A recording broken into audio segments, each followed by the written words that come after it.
You want to see something cool? Holy crap, is this movie amazing! I was originally going to upload a video about a whole different film, but after seeing Puss in Boots 2, I just wanted to talk about why it's so good.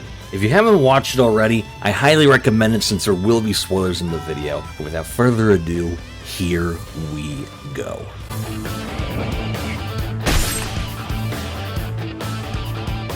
I was originally going to the theater being really skeptical about this film, since I knew nothing about it. I literally seen no trailers or promos about the film, and I didn't even know it existed until my friend mentioned that he wanted to see it. It also been a while since I've seen a DreamWorks film that I thought was amazing in every way possible, and I think a lot of people can relate to that. I mention this because Universal Studios has been the official owner of DreamWorks since 2016, and has already distributed 3 films since then, and I still haven't watched them yet, and it hasn't really stirred any commotion amongst audiences or critics from those movies that they've actually produced, at least from what I'm aware of. Which is kind of unfortunate because Bad Guys actually looks like a really good movie from a visual standpoint. The last DreamWorks movie that I remember fondly was the third How to Train Your Dragon movie, and that was released almost 4 years ago. So when I went to go watch Puss in Boots, The Last Wish, I figured I was going to be disappointed in it. And oh man, I was not disappointed at all.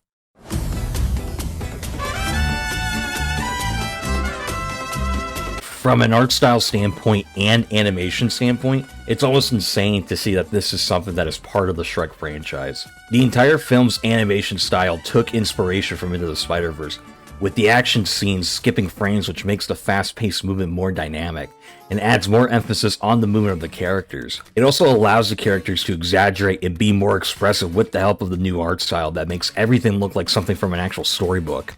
You can just tell right away that a lot of love was put into how everything looked and felt. And it just looks so solid. Another thing that is solid is the story is about Puss realizing that he has officially spent 8 out of 9 lives total. Because of this, Puss must take into consideration leaving his adventurous life while also retiring his legend status. Something he probably would have never taken into consideration until he met a bounty hunter that is determined to hunt Puss down. Due to Puss realizing how vulnerable he is to this new foe, he goes off to officially retire to a forever cat home until he gets word from eavesdropping on Goldilocks and the 3 bears that he can possibly get all his lives back with the help of the legendary wishing star. But the only way to find it is through a map that is currently in the possession of infamous magical artifact collector Big Jack Horner. Puss ends up teaming up with Kitty Sawpaws once again and the optimistic canine Perro to follow the map and deal with whatever obstacles are in their way. As you can see, there are a lot of characters in this film, but surprisingly, there was a very solid balance of all of them having their fair share of screen time. The fact that this film had 3 antagonists and were all utilized in a way to enhance the story while not feeling too chaotic is honestly impressive on its own.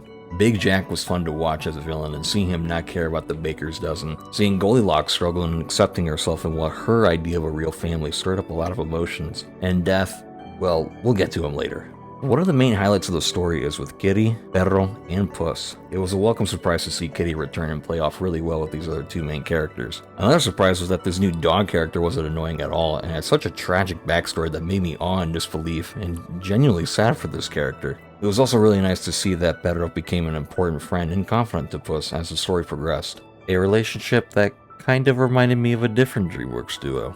My only complaint about the story is that it takes some time for the exposition to start in the beginning of the film, but it's nothing terrible for sure. However, one thing that enhanced the story was the vocal performances given that made these characters so much fun to watch, especially Puss. One thing I can guarantee you is that everyone's vocal performance was fantastic in this movie, but Antonio Banderas' performance stood out to me the most. Banderas has always given a good performance since Puss's introduction in Shrek 2, and I thought he did really well with Zach Galifianakis' character being forced to work together in the first Puss in Boots movie. However, Banderas has a huge background of playing very serious roles and just kind of remains that way for the entirety of those films. I think the most expressive that I've ever seen him was when he was the villain in the second SpongeBob movie, until now. Puss just feels so much more expressive, seeing him be happy, excited, and fearful, and having full-blown panic attacks due to the film's beautiful artistic direction and Banderas' performance. Because the world and characters are more expressive, Banderas is able to do just that, and it surprised me greatly on how great of a voice actor he can actually be. It was always a fun time to see Puss being the center of attention, and him dealing with whatever situations, people, or villains he comes across. Speaking of which, let's talk about the villain of the story.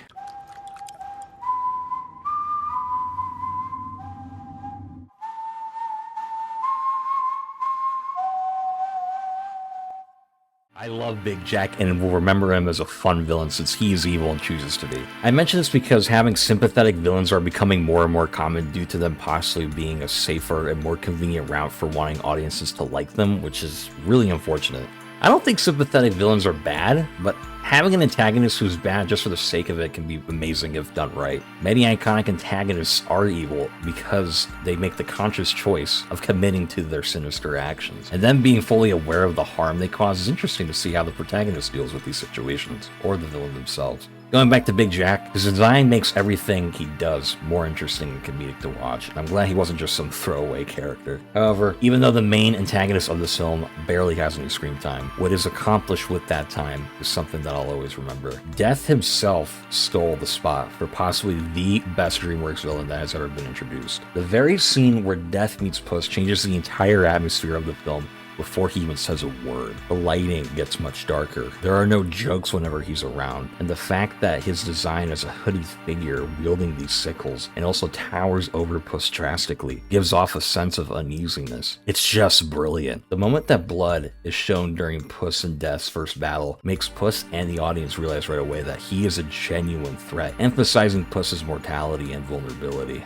Death's character slowly allows Puss to eventually process that he has wasted his previous 8 lives and that it's likely that his time will come. Struggling on dealing with your fragile mortality is a dark tone for a kid's film, and something that isn't really explored a whole lot, even though it's an important subject. In the end, Puss decides to cherish his final life and spend it with those he cares about, and leaves us with a cliffhanger that I never thought I'd be excited for.